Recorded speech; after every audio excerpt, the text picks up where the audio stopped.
This is my video for discussion for Module 3.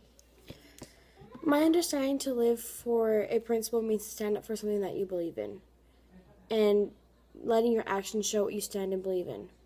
A similarity that utopians have with anybody who follows their morals or principles is that they preach and tell people what they believe in and stand for. For example, when a girl's about to get an abortion, there's usually people outside the building rallying and telling her why she shouldn't get an abortion, and telling her why it is wrong, and why they believe that she should change her mind and stuff. It doesn't matter what the subject is. It could be over abortion, drugs, animal cruelty, abstinence. You can have a person going for one side of the story and the other person going for the other side of the story. And either way, you're going to have one side preaching and why they believe and why they stand for that side and why they believe one side is better than the other side. And you're going to have the other side saying the exact same thing. You're going to have controversy between the two. And you're going to have people preach and talk about what they feel is right and what they stand for. One principle that I know that I stand for that happened to me was a couple years ago. Was whenever I was outside my backyard and I was minding my own business, doing usually what I usually do.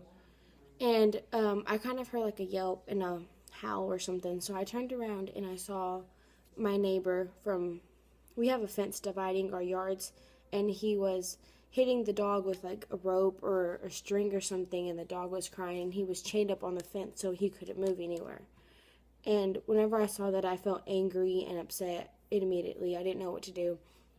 So I went inside and told my mom, and she didn't know what to do either. She said she wasn't sure what to do. And at that moment, I knew I had to do something because that dog was helpless. He needed someone to help him and rescue him. So I took it upon myself to call the cops, and I told him that the dog was he was endangered. He was being hurt by his owner or whatever. So then they took the dog away from the owner, and they fined the owner.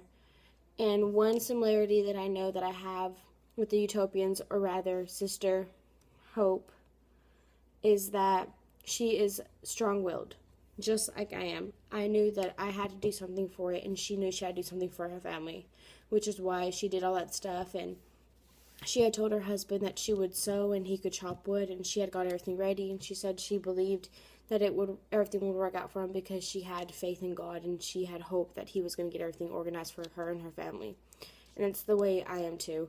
I knew that God would take care of the dog and get him home, to a safer home, and he would punish the owner for doing wrong.